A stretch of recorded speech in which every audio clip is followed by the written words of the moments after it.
In this section of our notes, we're going to talk about proteins. We've already mentioned that proteins are big molecules and they're made of small molecules linked together. And again, those small molecules that link together to form bigger ones are called monomers. Now specifically, the monomers needed to make proteins are called amino acids. To build these big molecules, we have to take these small molecules and link them together, and we've already talked about that process of dehydration synthesis links those amino acids together into that protein. Now, whenever we link together these amino acids into a protein, note that we can also call this molecule a polypeptide. Poly means many, so it just means that we have many amino acids, and eventually that polypeptide will fold up into that final shape of a protein. Now, let's take a look at this question right here, which reviews a little bit about dehydration synthesis. It said, how many water molecules are formed in the process of making this polypeptide? Remember, to bond together two monomers, we have to take away an O and two H's, and then they're able to bond together. So for this bond to be able to form, then we had to pull out or dehydrate one water molecule.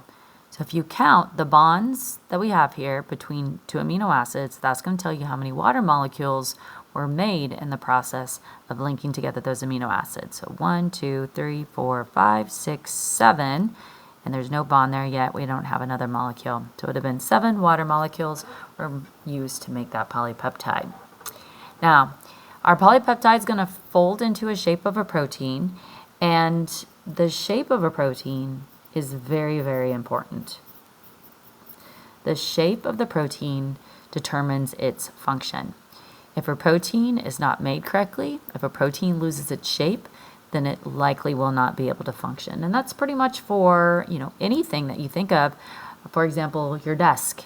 If your desk loses a leg, then the desk isn't going to be able to function like it needs to. So the shape of a protein is really important for its function. Now, there's lots of different proteins in the body. I expect you to know a couple and be able to tell me why they're important to living things. But proteins have lots of purposes. Some proteins are hormones. That means they travel around in the body and they can target cells and cause those cells to do different things. Some proteins are enzymes that assist with reactions. Some are proteins that build cell parts or parts of the body.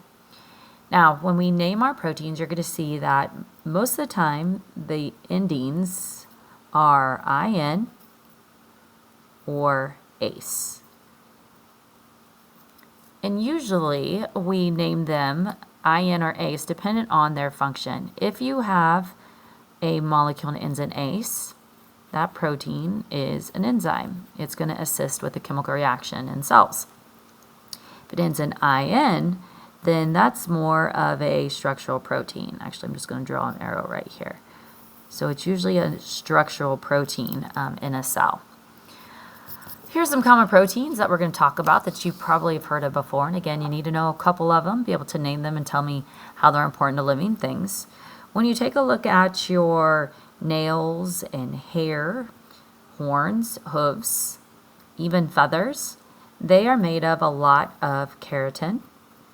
Now, really what they are is you have cells that are dead and they had made, when they were alive, a lot of keratin. And so that keratin fills up that cell, and it's a really, really tough cell. So your hair is really made of dead cells that are full of a lot of keratin. Some other proteins that end in IN are actin and elastin. You think of elastic, that kind of gives you an idea what elastin is. There are proteins that join cells to each other and to other structures in the body. And those, or a couple of those types of proteins, are the actin or the elastin. And so cells can be stretchy, so they can stretch a little bit, but they can't, they don't come apart, which we wouldn't want that to happen in a living organism. We have an enzyme here, and this enzyme is breaking up molecules. It looks like it's breaking up some triglycerides there. Since it's assisting in a reaction and it's an enzyme, we're going to put ase at the end. So this would be lipase. Lipase is named after, or all enzymes are named after what they assist with. So it breaks down lipids, so that's why we called it lipase. A hormone that travels around your blood and assists with regulating your blood sugar is insulin. Again, ends in IN. And here's a structural protein, hemoglobin.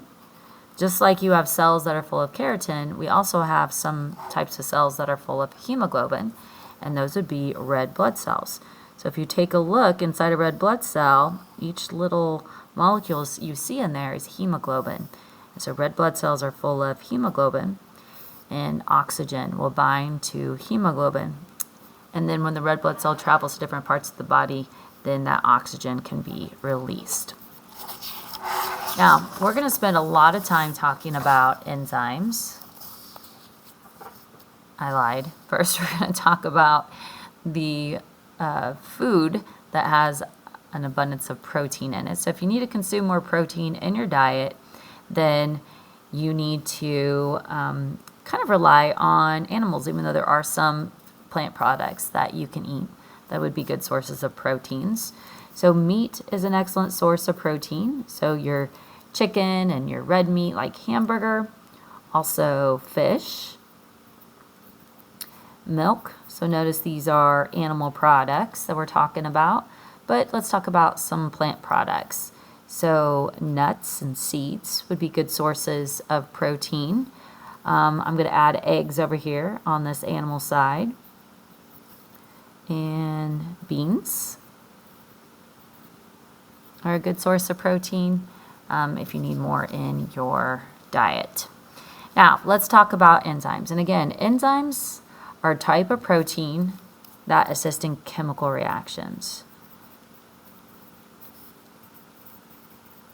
Every second, there are billions of chemical reactions happening in your body and in your cells. And almost every single one of them is being assisted by a protein, by an enzyme. Now, when chemical reactions are happening, molecules are being built, sometimes they're being broken down, and enzymes can assist in this. Without enzymes, your reactions would be too slow to support the different processes that are needed by the cell. So let's take a look at a diagram of how an enzyme can assist in reaction, specifically building one. Again, this would be an example of we're building dehydration synthesis.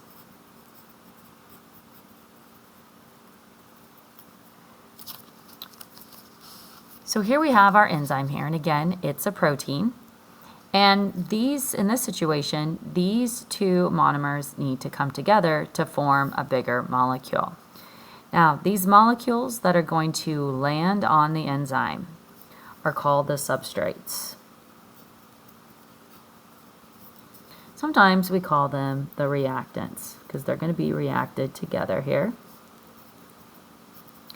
But on their own, they can't collide with the right amount of force and in the right angle and configuration in order to get stuck together.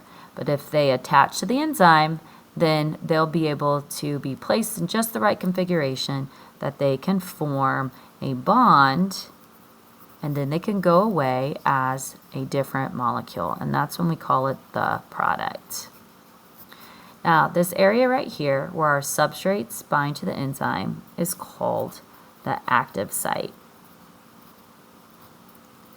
Notice that our substrates have a shape that's complementary to the shape of the active site. So only these substrates will be able to fit into this enzyme, and this enzyme is going to be able to make just this product. Now, sometimes enzymes assist in the breaking down. So like in hydrolysis, remember that was the breaking down. So let's indicate breaking down. So again, we're going to see a molecule, the molecule that's going to go into the active site. So again, this is the active site. That molecule that's going to go into it is called the substrate. Now, whenever it's in the enzyme, that enzyme, which is attracted to the substrate, will apply kind of a force to this molecule, and that can break some bonds. And now away they go as products. You can see that it's been broken apart. Okay. Now, one other term that you'll need to note is that whenever our substrates and our enzyme are together, this is called the enzyme substrate complex. Enzyme substrate complex. That just simply means the substrates have fit onto the enzyme. Now, notice that our enzyme, the shape hasn't been changed. It looks exactly the same as what it did before the reaction. So that kind of leads us to our next page, which is some of the characteristics of enzymes that you should know. Enzymes are not consumed in the reaction. They're not affected by the reaction. They can be reused again and again. So for example, as soon as this molecule, the reaction happens and it leaves as a product, then the active site is open, the enzyme hasn't been changed, and so then the next substrate can bind to and the reaction can take place. Now you can see here in this diagram that what we're trying to show you is that enzymes are substrate specific. And what we mean by that is that this enzyme, only one substrate will it be able to fit into the active site and catalyze a reaction with it. So substrate A wouldn't be able to fit, neither would B, neither would D. If these need to be converted into a product, there needs to be a different enzyme that would be able to do that. So we say that substrate C has a shape that's complementary to that shape of the active site. So this is the only substrate that's going to fit into that enzyme. Now, one thing about enzymes and all proteins is that they have to be in an environment that has a specific temperature and a specific pH. Because if those things are changed too drastically, our protein that has that specific shape can lose its shape. When that happens, we say that it's been denatured. So it's no longer in its natural shape. It's been shape's been altered. It's been denatured. And you can see here if an enzyme has been heated up or it's in an environment where the pH has been changed too much, if it's denatured, this reaction can't take place. So our substrate can't fit to the enzyme for that reaction to take place. So as I mentioned, high temperatures, so excessive heat or changes to pH. And so what that means when we're talking about pH is if they're in an acidic or basic environment that is too far from its normal range, then that can change the shape of the protein. So this diagram right here is just showing you that they can assist in reactions, and each protein has an ideal pH. So for this protein, what it's trying to show you is that it has to be in an environment with a pH, indicate those are pHs of about 6. So 6 is the optimum pH in the environment where this protein is functioning. If this protein is put in an environment that has a pH of 7, we can see that the reaction rate's going down. That means that that protein is starting to lose its shape the further away that we go. And so eventually, if it gets into an environment that has a drastically different pH, then our reaction rate is going to be 0. So above an 8, no reaction is going to take place. Below a 4, no reaction is going to be able to take place. And so 6 is that optimal pH for this protein to function. Now, all proteins have their own optimal pH. It just depends on the protein. Not all will function best at a pH of 6, okay? So this question says this protein will not function at which pHs? So we will get no reaction with a pH less than 4 and greater than 8. Okay, so it looks like here at 7, we're still getting a reaction. Our protein is has changed some of its shape, but it looks like it hasn't been completely denatured, but it is definitely starting to lose its shape and lose its functionality as it moves away from that pH. Is the enzyme able to catalyze reactions in a solution with a pH of 7? So if you look at our diagram here, we do have a reaction that is happening. So the answer is yes, but that slight change in the shape is making it more difficult for our substrate to start to fit into that enzyme.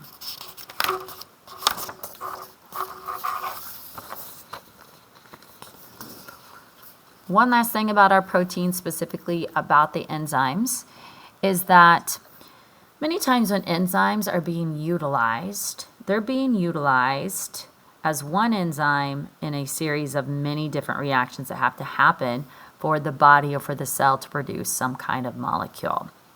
So what we have here, if we have many reactions and several enzymes assisting in the making of the product, this is called a biochemical pathway. So if you think about the arrows are showing you a path or the different reactions that have to happen. Now, notice to take molecule A, and it's calling it the substrate, and turning it into molecule B, it requires this enzyme. Now, this enzyme can't take B and turn it into C, but the body or the cell will make a different enzyme that can do that. So it takes B and turns it into product C. Enzyme 3, we would say that its substrate is molecule C, and it can turn it into or catalyze a reaction to make that product D. Now, eventually we get this final molecule, this product, which is called histidine.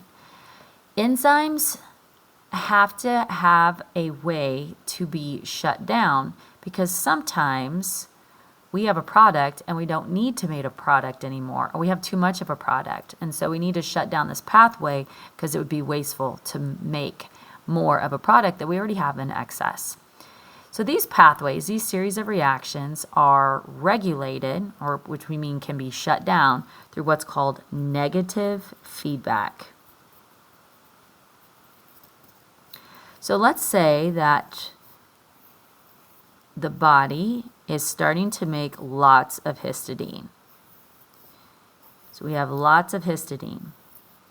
Now, we don't need to make any more histidine. So what happens is when the histidine is in abundance, then it feeds back and it's going to start to bump into and bind to enzyme 1, and enzyme 1 can no longer function.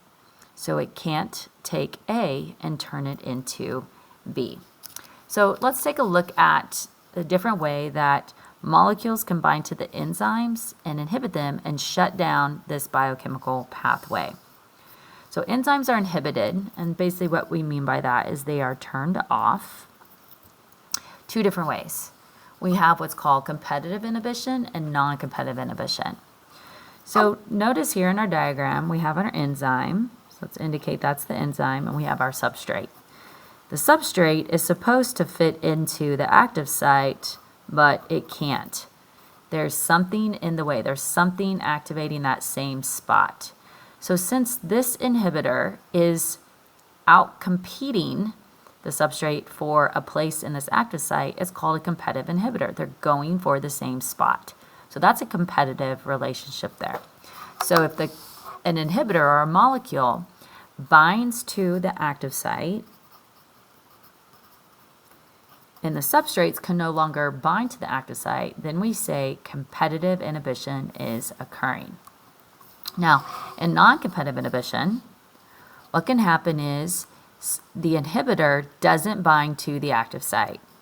So again, here's our enzyme, here's the active site. The the non-competitive inhibitor, because it's not going into the active site, binds to a site that's on a different location than the active site. But when it does that, we have a change in shape. Let's indicate the shape changes. And you can see our substrate cannot fit into the active site. So we say that this reaction is being inhibited. Now you don't have to know it, but this other site that's different from the active site where the non-competitive inhibitor binds is called the allosteric site.